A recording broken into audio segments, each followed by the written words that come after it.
Shabbat Shalom, peuple de Dieu. Mon nom est Yehudaman Kamaha, serviteur de Dieu. Je viens devant vous aujourd'hui encore en ce jour de sabbat pour proclamer la parole de Dieu, pour proclamer la bonne nouvelle en ce qui concerne ce message de Jean 3, verset 16. En effet, nous avons déjà fait des leçons là-dessus, deux parties, où nous expliquions en détail la bonne compréhension ou alors la compréhension voulue lorsque Christ disait car Dieu a tant aimé le monde à Nicodème.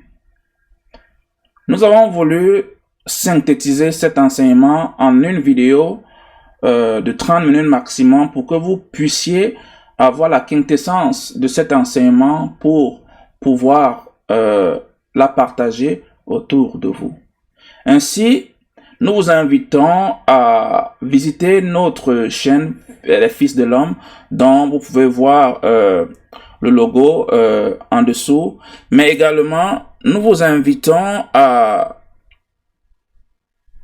nous soutenir en visitant notre site web que vous voyez maintenant à l'écran, ministère sanctification et justice.com, tout simplement en vous procurant l'une de ces œuvres, je veux dire, des œuvres apocryphes qui concernent les 12 livres manquants de notre Bible moderne aujourd'hui. Je ne vais pas y aller en détail maintenant parce qu'il se fait un peu tard et cette leçon aurait dû commencer un peu plus tôt.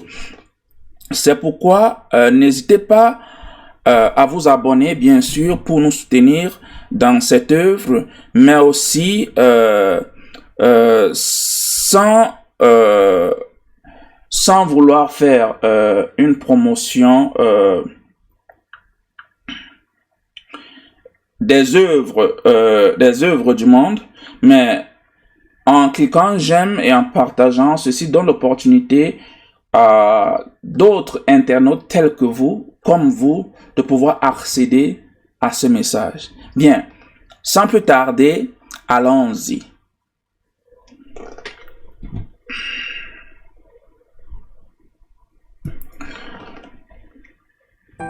Vous savez tous, bien-aimés, que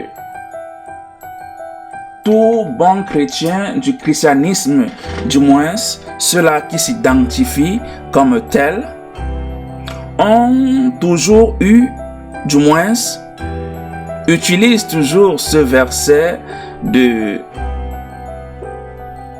Jean 3, verset 16 pour justifier la théologie de remplacement. Pour ceux qui ne savent pas ce que c'est, la théologie de remplacement est tout simplement cette théologie qui dit que les enfants de Dieu sont tous ceux-là qui confessent le nom de Jésus et qui sont sauvés. En d'autres termes, les chrétiens du christianisme, bien sûr. Et quand je parle du christianisme, je parle du christianisme moderne. Parce qu'il fut un temps où chacun connaissait sa place dans la maison de Dieu et où les païens, c'est-à-dire les autres nations, connaissaient leur place selon le salut. Bien.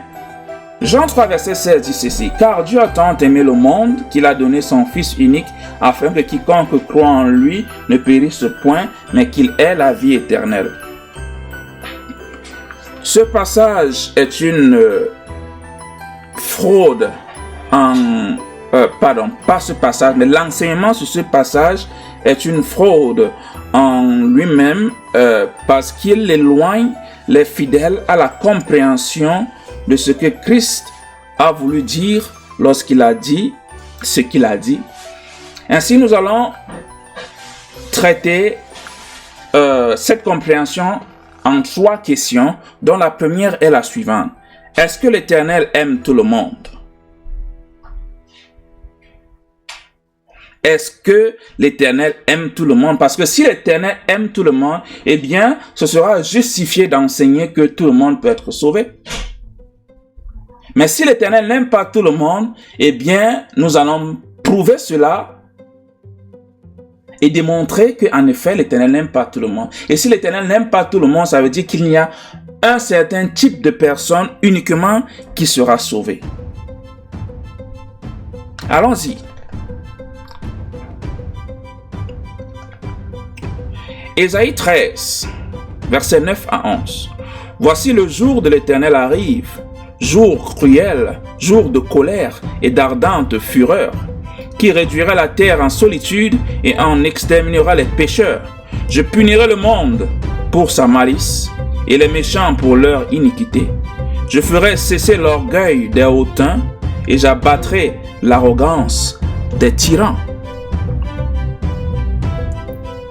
Ce passage en lui seul, bien-aimé, s'explique tout seul.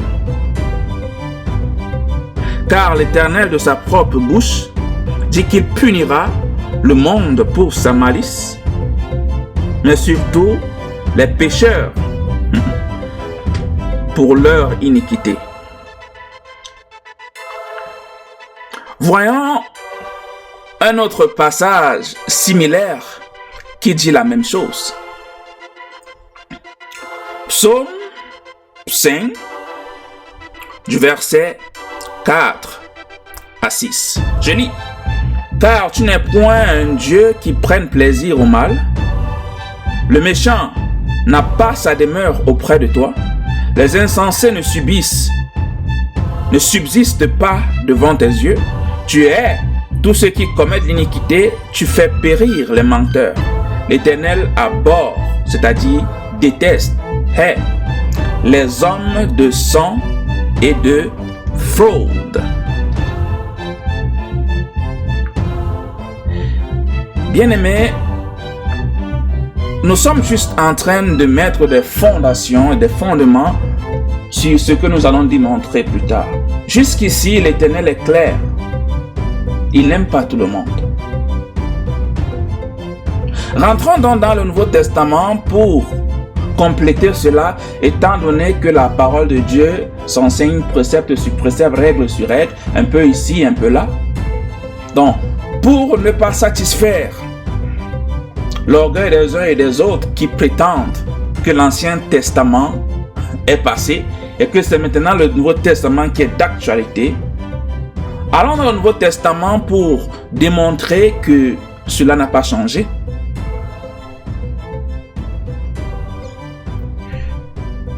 Ainsi, Jacques, chapitre 4, verset 16, dit ceci. « Adultères que vous êtes, ne savez-vous pas que l'amour du monde est inimitié contre Dieu?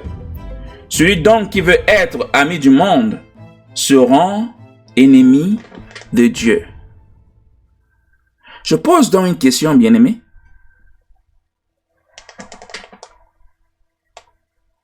Si aimer le monde signifie être ennemi de Dieu, pourquoi est-ce que Dieu, lui, aimerait le monde? Ou alors, si Dieu a tant aimé le monde, pourquoi nous interdira-t-il? Ou alors, pourquoi nous interdit-il à ne pas aimer ce monde?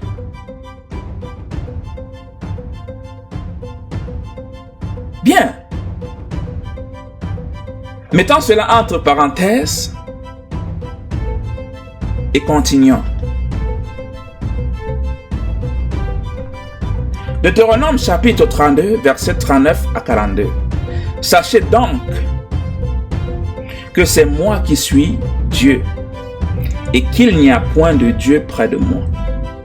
Je fais vivre et je fais mourir. Je blesse et je guéris et personne ne délivre de ma main. Car je lève ma main vers le ciel et je dis, je vis éternellement. Si j'aiguise l'éclair de mon épée et si ma main saisit la justice, je me vengerai de mes adversaires et je punirai ceux qui me haïssent. Mon épée dévorera leur chair et j'enivrerai mes flèches de sang, du sang des blessés et des captifs, de la tête des chefs de l'ennemi. Plus besoin de développer cela, bien-aimé. Il est clair que l'Éternel n'aime pas ce monde. ces différents passages que nous venons de lire le démontrent clairement que l'Éternel n'aime pas ce monde. Bien. La deuxième question que nous allons répondre, bien-aimés, est la suivante.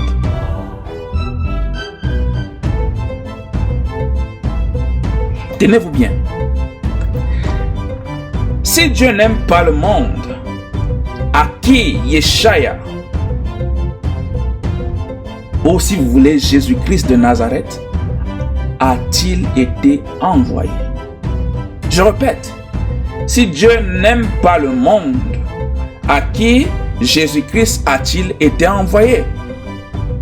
À cette question, notre Sauveur lui-même répond clairement. Et ceci dans le livre de Matthieu, chapitre 15, du verset 22, ensuite du verset 24 à 26. Je lis. Et voici une femme cananéenne qui venait de ces contrées, lui cria: Aie pitié de moi, Seigneur, fils de David. Ma fille est cruellement tourmentée par le démon. Il répondit: Je n'ai été envoyé qu'aux brebis perdues de la maison d'Israël. Mais elle vint se prosterner devant lui, disant: Seigneur, secours-moi. Il répondit: Il n'est pas bien de prendre le pain des enfants et de le jeter aux petits chiens. Waouh! Bien-aimés, comme vous venez de le constater de vous-même, Christ de sa propre bouche a dit qu'il est venu uniquement pour les brebis perdues de la maison d'Israël. Très intéressant. Évoluons dans notre pensée et voyons si nous pouvons trouver d'autres préceptes qui démontrent cela.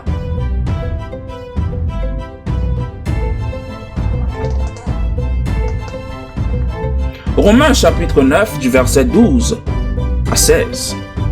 Je lis. Il fut dit à Rebecca: l'aîné sera assujetti au plus jeune, selon qu'il est écrit: j'ai aimé Jacob et j'ai haï Ésaü. Que dirons-nous donc? Y a-t-il en Dieu de l'injustice? Loin de là. Car il a dit à Moïse: je ferai miséricorde à qui je fais miséricorde, et j'aurai compassion de qui j'aurai compassion. Ainsi donc, cela ne dépend ni de celui qui veut, ni de celui qui court, mais de Dieu qui fait miséricorde. En d'autres termes, Christ a été envoyé comme brebis perdu d'Israël, et cela ne dépend pas de celui qui veut, mais de Dieu qui a compassion.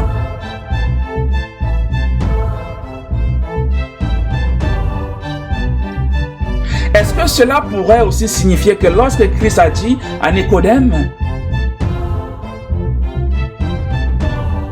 Jean 3, verset 16, car Dieu a tant aimé le monde qu'il a envoyé son Fils unique, afin que quiconque croit en lui ne périsse point, mais qu'il reçoive la vie éternelle. Se pourrait-il que ce passage en lui-même ne s'adresse qu'aux brebis perdus d'Israël? Car dans ce passage que nous venons de voir, Jacob n'est autre que Israël, étant donné que son nom avait été changé dans le désert lorsqu'il fuyait son frère Ésaü. Mais ne nous arrêtons pas là. Continuons pour confirmer cela de la propre bouche du Messie lui-même.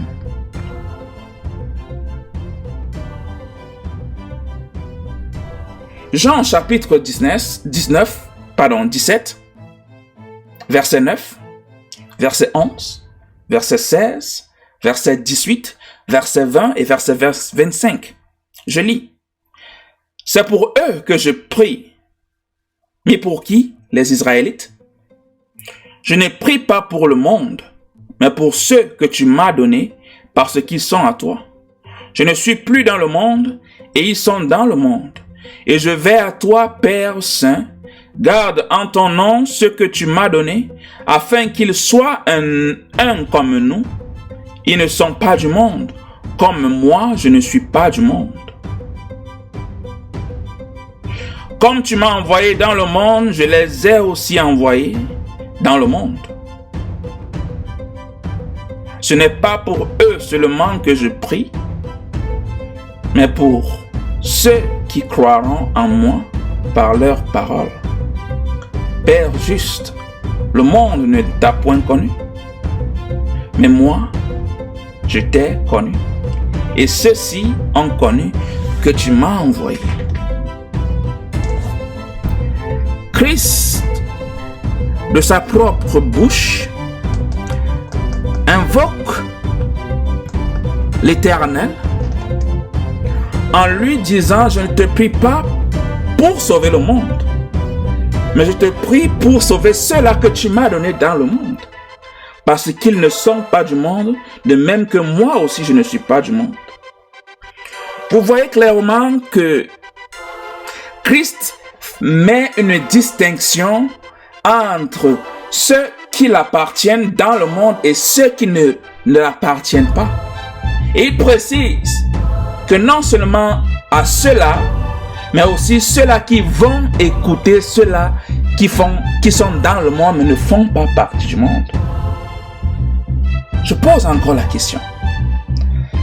Si l'Éternel a tant aimé le monde, pourquoi Christ ne prie-t-il pas pour le monde?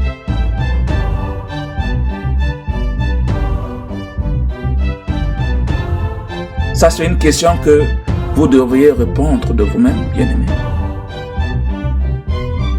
Mais évoluons.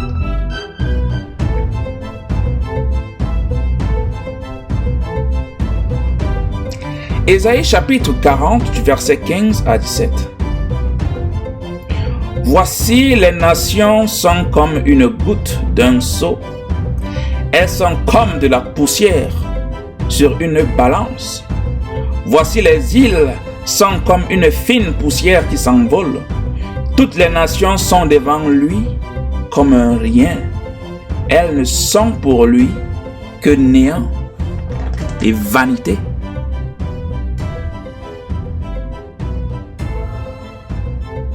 Question posée. Si l'Éternel aime le monde entier, pourquoi traite-t-il les païens, c'est-à-dire les nations, les autres nations? Il les appelle comme une goutte d'un seau. Il les traite comme un rien. Il les qualifie comme un rien, comme de la poussière. Non, l'Éternel n'a pas aimé le monde. Et cela ne changera pas d'aussi peu. Pourquoi? Pourquoi l'Éternel n'aime-t-il pas les nations? La réponse, elle est simple, bien-aimé. Psaume 147, versets 19 à 20. Il révèle sa parole à Jacob, ses lois et ses ordonnances à Israël. Il n'a pas agi de même pour toutes les nations, et elles ne connaissent point ses ordonnances. Louez l'Éternel.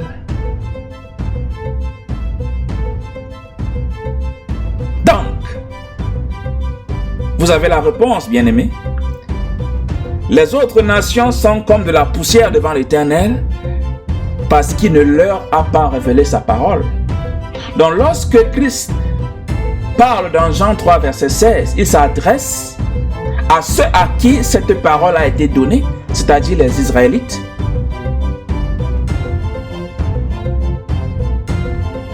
En développant Jean 3, verset 16 tout à l'heure, dans notre conclusion, vous comprendrez mieux pourquoi. Mais continuons. Amos chapitre 3 du verset 1 à 2. Écoutez cette parole que l'Éternel prononce contre vous, enfants d'Israël, contre toute la famille que j'ai fait monter du pays d'Égypte. Je vous ai choisi, vous seuls, parmi toutes les familles de la terre. C'est pourquoi je vous châtierai pour toutes vos iniquités. Bien-aimé, il y a un adage qui dit qui aime bien châtie bien, et un père ne châtie que ses enfants.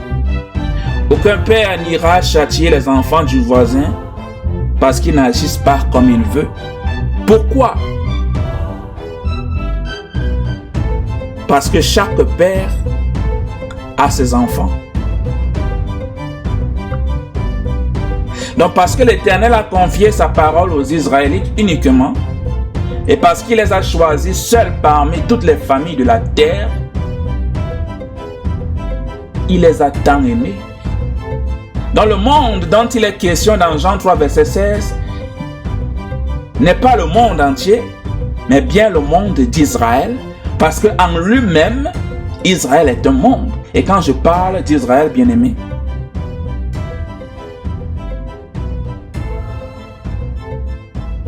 je ne parle pas des Jewish ou bien des Juifs, selon que le monde nous fait la promotion aujourd'hui. Mais ça, en lui seul, c'est un autre sujet. Mais si vous avez le temps, prenez la peine de regarder nos autres vidéos et vous saurez de quoi je suis en train de parler. Donc l'Éternel dit que parmi toutes les familles de la terre, il n'a choisi que Israël. C'est pourquoi il va les châtier pour leurs péchés. C'est pourquoi Christ est venu, pour que quiconque parmi eux le croit ne périsse point, mais soit sauvé. Rentrons donc dans le Nouveau Testament pour confirmer ce qui vient d'être dit.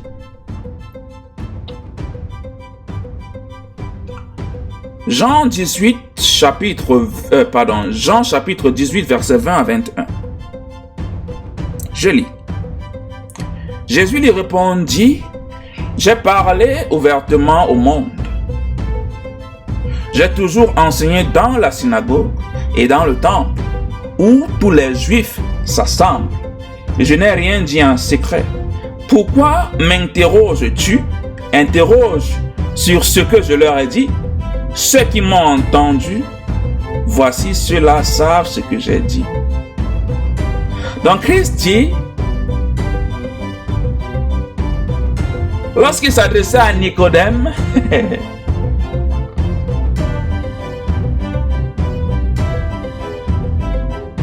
il s'adressait au monde. Et ce monde se trouvait où? Dans les synagogues, dans le temple. Ce temple qui est où? À Jérusalem. Bien. Si Christ avait, bien entendu, parlé au monde entier, il n'aurait pas demandé à ses frères juifs pharisiens qui le jugeaient d'aller interroger ceux-là qui l'ont entendu. Dans le contexte de Jean 3, verset 16, vous l'avez bien aimé, Christ a parlé au monde d'Israël uniquement. Ceci nous amène ainsi dans la conclusion de notre leçon, où nous allons conclure en disant que Jean 3, verset 16 s'adresse uniquement aux Israélites, mais cela n'exclut pas que les étrangers seront rejetés. Voici pourquoi.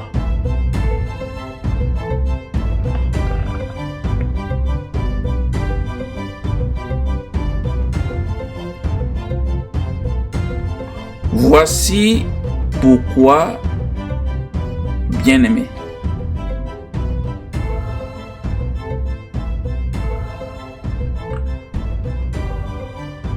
Jean 3, verset 16. Car Dieu a tant aimé le monde qu'il a donné son Fils unique, afin que quiconque croit en lui ne périsse point, mais qu'il ait la vie éternelle. Remontons dans le chapitre précédent, Jean chapitre 2, pour démontrer le contexte dans lequel ceci avait été dit, le lieu où Christ se trouvait lorsqu'il le disait, l'audience qui s'y trouvait lorsque Christ le disait, et la raison pour laquelle il le disait. Dans Jean chapitre 2, versets 13 à 15, je lis: La Pâque des Juifs était proche, et Jésus monta à Jérusalem. Il trouva dans le temple les vendeurs de bœufs, de brebis et de pigeons, et les changeurs assis ayant fait un fouet avec des cordes. Il les chassa tous du temple, ainsi que les brebis et les bœufs. Il dispersa la monnaie des changeurs et renversa les tables. Bien-aimés, si notre Sauveur aimait le monde, tel que le christianisme nous le fait comprendre,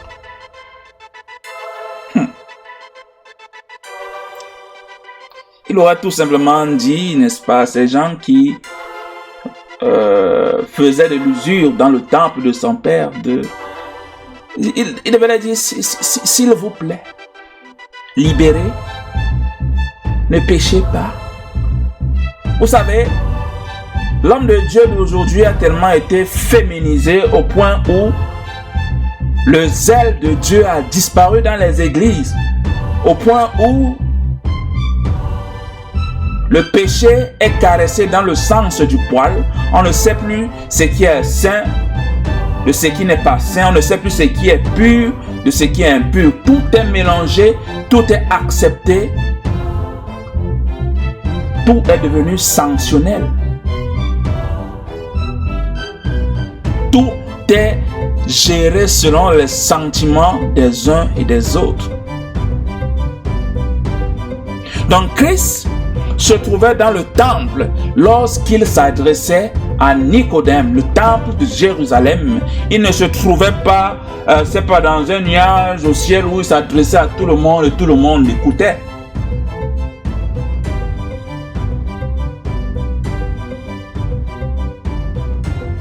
Voilà le contexte. Voilà le contexte que les prêtres et les pasteurs ont omis de présenter lorsqu'ils déformaient l'enseignement de Christ. Et le mot qui apporte des confusions dans l'esprit des fidèles ou bien des croyants est ce mot quiconque. Mais quiconque ne signifie pas toujours tout le monde, bien-aimé. Quiconque a des significations différentes selon le contexte dans lequel nous nous trouvons. Parfois, il peut inclure le monde entier. Parfois, il peut inclure uniquement le monde qui nous entoure dans un contexte géographique bien précis. Par exemple, Lévitique chapitre 6, verset 16 et verset 18. Aaron et ses fils mangeront ce qui restera de l'offrande. Ils le mangeront sans levain,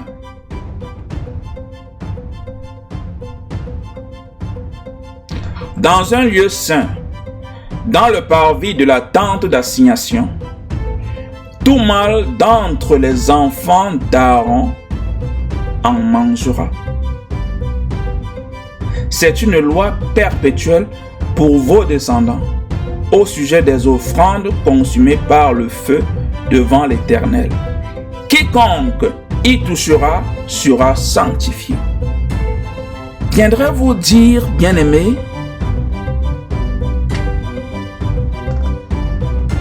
viendrez-vous dire ici que ce quiconque s'adresse au monde entier, ou alors que ce quiconque s'adresse uniquement au fils d'Aaron dans ce contexte? Maintenant, voyons un autre contexte où quiconque peut signifier le monde entier.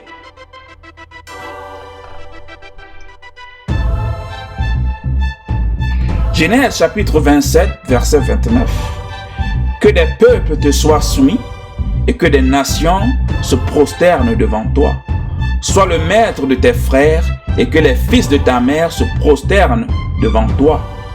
Maudit soit quiconque te maudira et béni soit quiconque te bénira. Bien-aimé, ceci est la bénédiction qui a été apposée sur, je pense, Isaac, si je ne me trompe pas. C'est pas Isaac, c'est Jacob. Et dans ce contexte, quiconque signifie tout le monde. Peu importe où Isaac ou Jacob sera dans le monde, quiconque va le bénir sera béni et quiconque va le maudire sera maudit. C'est ceci qui nous montre et qui nous prouve que lorsque Christ s'adressait à Nicodème dans le temple en lui disant « Car Dieu a tant aimé le monde qu'il a donné son Fils unique afin que quiconque croit en lui ne périsse point », ce quiconque ne s'agit pas de tout le monde. Ce quiconque parle du peuple d'Israël à Jérusalem et de ceux-là qui sont dispersés dans les 4 coins du monde, parce que c'est pour eux que Christ a été envoyé. Ce sont eux les enfants qui doivent manger selon Matthieu 15, versets 24 à 25. Et c'est pour eux que la parole a été donnée. Ce sont eux qui ont été choisis de toutes les familles de la terre. Et ce sont eux, le monde, dont l'Éternel parle quand il dit quiconque.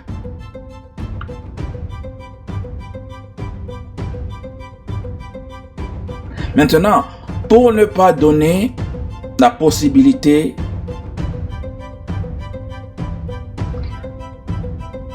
à ceux-là qui ne voient que du négatif,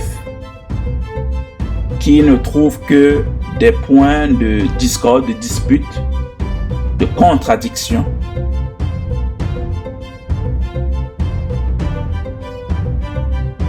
nous allons conclure en disant tout simplement: ce n'est pas parce que l'Éternel n'aime pas le monde entier qu'il n'a pas donné la possibilité aux étrangers, c'est-à-dire aux nations hors d'Israël, aux nations qui ne sont pas nées de Jacob, d'entrer dans son alliance.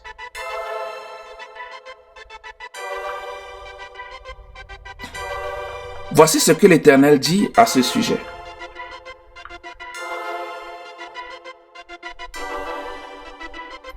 Que l'étranger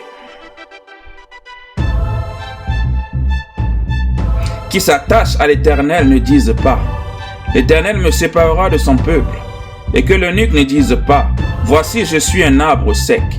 Car ainsi parle l'Éternel aux eunuques qui garderont mes sabbats, qui choisiront ce qui m'est agréable et qui persévéreront dans mon alliance. Je donnerai dans ma maison et dans mes murs une place et un nom préférable à des fils et à des filles.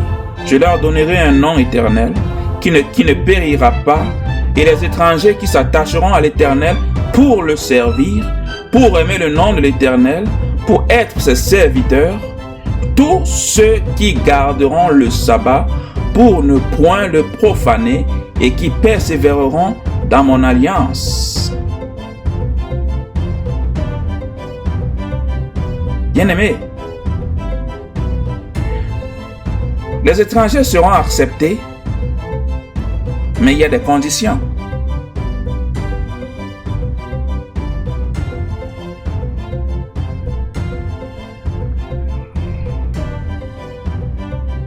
Et comme vous venez de le constater,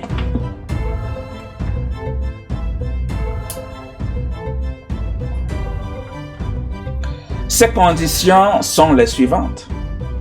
Ils doivent s'attacher à l'alliance de l'Éternel, cette même alliance qui a été donnée aux fils d'Israël dans le désert sur le mont Sinaï.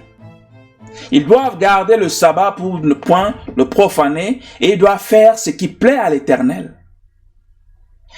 Au départ, qu'est-ce qu'il dit? Que l'étranger qui s'attache à l'Éternel ne dise pas « L'Éternel me séparera de son peuple ». En d'autres termes, les étrangers devront s'attacher au peuple de Dieu tel que c'est écrit dans le livre de Romains chapitre 12 pour avoir un espoir d'être sauvés. En d'autres termes, il n'y a pas de nouveau peuple qui s'appelle chrétien. Il n'y a pas de nouveau peuple qui s'appelle chrétien. Il n'y a pas de nouveau peuple qui s'appelle chrétien. Mais le peuple de Dieu d'hier reste le même aujourd'hui et il reste le même demain. Bien-aimés, je vous invite à aimer cette vidéo, à partager, à laisser des commentaires, car la connaissance est transmissible.